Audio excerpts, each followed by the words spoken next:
তো আজকের এই ভিডিওতে আমরা জানবো যে যদি তোমরা লক্ষ্মীর ভান্ডারের জন্য আবেদন করেছিলে এবং তোমার অ্যাপ্লিকেশন মোটামুটি 5 বা 6 তারিখের মধ্যে অ্যাপ্লিকেশনটি অ্যাপ্রুভ হয়, এখন তোমাদের মেন কথা হলো যেটা যে তোমরা কবে থেকে টাকা পাবে বা তোমাদের যে পেমেন্ট স্ট্যাটাস আসছিল যে পেমেন্ট ইয়েট টু স্টার্ট, এর মানে কি, বা এখন যদি তোমরা সেই স্ট্যাটাস চেক করতে যাচ্ছ তো এখন কি দেখাচ্ছে এবং কিভাবে বা তোমরা জানবে যে তোমাদের টাকা এখন দেওয়া হবে কি হবে না।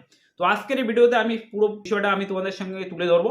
তো সর্বপ্রথম আমি বলতে চাচ্ছি যে যদি তোমরা এখন তোমাদের পেমেন্ট স্ট্যাটাস দেখার জন্য যাচ্ছ, সেক্ষেত্রে কিন্তু তোমরা চেক করতে পারছো না, কেননা পেমেন্ট স্ট্যাটাস চেক করার জন্য যে লিঙ্কটি রয়েছে সেটা কিন্তু বেশ কিছুদিনের জন্য সাসপেন্ড করে দেওয়া হয়েছে। অতএব তোমরা কিন্তু এখন আর তোমাদের পেমেন্ট স্ট্যাটাস চেক করতে পারবে না।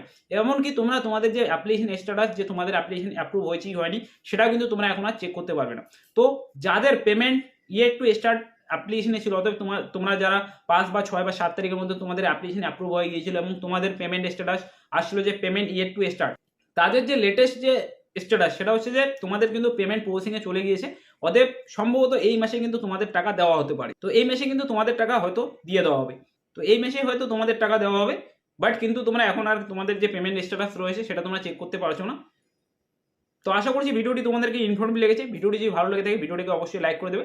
চ্যানেলটিতে প্রথমবার হয়ে থাকলে চ্যানেলটি সাবস্ক্রাইব করে নেবে, কেননা লক্ষ্মীর ভান্ডার সম্পর্কিত এবং বিভিন্ন প্রকল্প সম্পর্কিত তথ্য তোমরা এই চ্যানেলের মধ্যে পাবে। তো অবশ্যই চ্যানেলকে সাবস্ক্রাইব করে রাখবে। আর মিলছি পরের ভিডিওতে।